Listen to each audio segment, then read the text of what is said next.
आइए सीधे आज के इस विषय पर आते हैं। आज हम जिस घटना का विश्लेषण कर रहे हैं ना, वो कोई आम घटना नहीं है।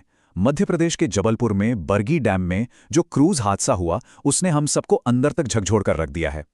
एक तरफ एक माँ की बेइंतहा ममता और दूसरी तरफ हमारा पूरी तरह से चरमरा चुका सिस्टम। चलिए गहराई से समझते हैं कि कैसे एक हंसता खेलता सफर अचानक एक खौफनाक त्रासदी में बदल गया। जिन स्रोतों का हम विश्लेषण कर रहे हैं, उनकी शुरुआत ही इस बहुत ही चुभने वाली बात से होती है कि ये सिर्फ एक हादसा नहीं है, बल्कि एक ऐसी कहानी है जहां मां की ममता और सिस्टम बिल्कुल आमने सामने खड़े थे। मतलब ये कोई ऐसी दुर्घटना नहीं थी जिसे टाला ना जा सके। ये सीधे सीधे दो चीजों का टकराव था। एक तरफ मां का वो प्यार जो किसी भी नियम से ऊपर है, और दूसरी तरफ सिस्टम की वो लापरवाहियां जिनका पहाड़ इतना भारी था कि इंसानियत ही उसके नीचे दब गई। अब यहां जो बात सबसे ज्यादा दिल तोड़ने वाली है, वो है उस मां का सर्वोच्च बलिदान। जरा सोचिए, पानी बर्फ जैसा ठंडा, शरीर साथ छोड़ रहा है, सांसें उखड़ रही हैं, लेकिन उस मां ने आखिरी दम तक अपने बच्चे को सीने से लगाए रखा। सच कहूं तो इसके पास खुद को बचाने का मौका था, लेकिन उसने अपनी जान से ज्यादा बच्चे की जान को चुना, और उसकी वो पकड़ ढीली नहीं हुई। जब सिस्टम फेल होता है ना, तो आम लोगों को कितनी भयानक कीमत चुकानी पड़ती है, ये उसका एक बहुत ही दर्दनाक उदाहरण है। इस ट्रेजेडी से थोड़ा पीछे हटकर अगर हम उस दिन के माहौल को देखें, तो एक बहुत ही डरावना आंकड़ा सामने आता है, 74। अब ये कोई मामूली नंबर नहीं है, ये उन तूफानी हवाओं की रफ्तार थी, 74 किलोमीटर प्रति घंटा, जो अचानक उस क्रूज से टकराईं। मतलब पलक झपकते ही शांत पानी एक जानलेवा दीवार बन गया। सवाल ये उठता है कि जब मौसम इतना खराब होने वाला था, तो इतने बड़े जोखिम के साथ नाव को पानी में उतरने की इजाजत ही कैसे मिल गई? मौसम के पूर्वानुमान की इतनी बड़ी अनदेखी आखिर कैसे हो सकती है? और ये अगला आंकड़ा तो और भी ज्यादा परेशान करने वाला है, 300। जब ये भयानक हादसा हुआ ना, तब क्रूज किनारे से सिर्फ 300 मीटर दूर था, बस 300 मीटर। ये फासला इतना कम था, फिर भी सुरक्षा कितनी दूर साबित हुई। चंद मीटर की इस दूरी ने कई परिवारों को हमेशा के लिए उजाड़ दिया। अगर किनारे पर कोई भी इमरजेंसी बैकअप होता या गोताखोरों की टीम तैयार होती, तो शायद ये 300 मीटर की दूरी मौत का कुआं नहीं बनती। चलिए अब जरा उस गुरुवार शाम की टाइमलाइन पर नजर डालते हैं। ये देखना जरूरी है कि चीजें कितनी तेजी से बिगड़ी। शाम 5 बजे तूफान हिट करता है, हालात बेकाबू होते हैं, और फिर एसडीआरएफ यानी स्टेट डिजास्टर रिस्पांस फोर्स को रेस्क्यू के लिए उतरना पड़ता है। कई घंटों की कड़ी मशक्कत के बाद 28 लोगों को तो बचा लिया जाता है, लेकिन 9 लोगों के शव भी निकाले जाते हैं। ये टाइमलाइन साफ दिखाती है कि जब तक असल मदद वहां पहुंची, तब तक बहुत देर हो चुकी थी। खैर, अब आते हैं इस पूरी घटना की सबसे बड़ी जड़ पर। यहां जो अंतर सामने आ रहा है, वो सीधे सीधे लालच के एक बहुत ही खतरनाक खेल को बेनकाब करता है।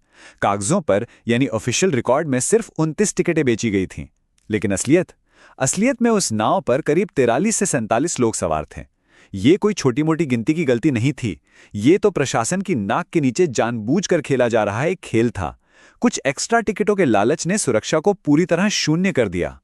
और यहीं पर बात आती है लोगों की जान से ज्यादा मुनाफे की। नाव की जितनी कैपेसिटी थी, उससे लगभग 2 गुने लोगों को उसमें ठूंस दिया गया। अब ऐसे में नाव का बैलेंस तो बिगड़ना ही था, है ना? जब 74 किलोमीटर प्रति घंटे की रफ्तार से हवाएं चलीं, तो ओवरलोडेड होने की वजह से क्रूज अपना संतुलन खो बैठा। चंद रुपयों के लालच में ऑपरेटरों ने स्थिरता के साथ जो समझौता किया, वो जानलेवा साबित हुआ। नियम तोड़ने की ये कितनी भारी कीमत है। अब एक बहुत ही साइंटिफिक और झकझोर देने वाले सवाल पर आते हैं। जो तस्वीरें सामने आईं, उनमें साफ दिख रहा था कि मां ने लाल रंग की लाइफ जैकेट पहनी हुई थी।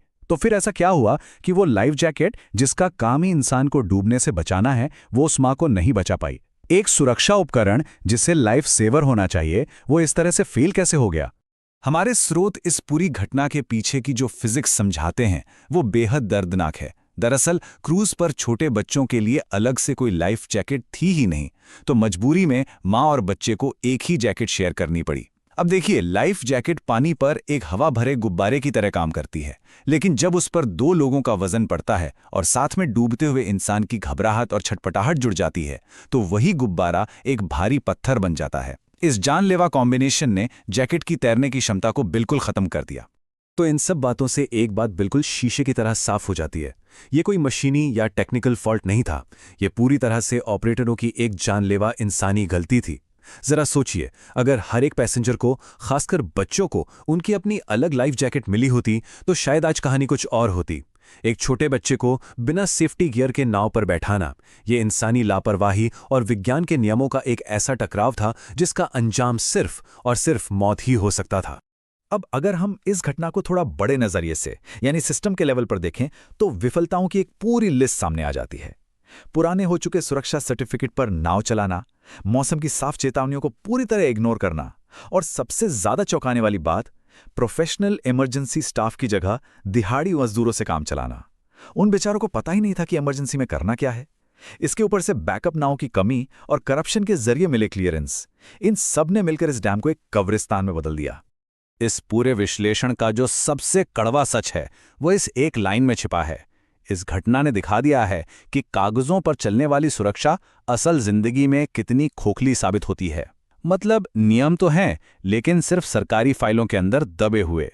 असल जिंदगी में करप्शन और लापरवाही उन्हें बिल्कुल बेमानी कर देते हैं। ये घटना हमें चीख चीख कर बता रही है कि जब सेफ्टी स्टैंडर्ड्स के साथ खिलवाड़ होता है तो उसकी कीमत हमेशा बेकसूर आम इंसानों को ही चुकानी पड़ती है। तो अंत में ये पूरा विश्लेषण हमें एक बहुत ही गंभीर सवाल के साथ छोड़ जाता है। क्या ये दिल दहला देने वाला बलिदान किसी असली बदलाव की वजह बनेगा?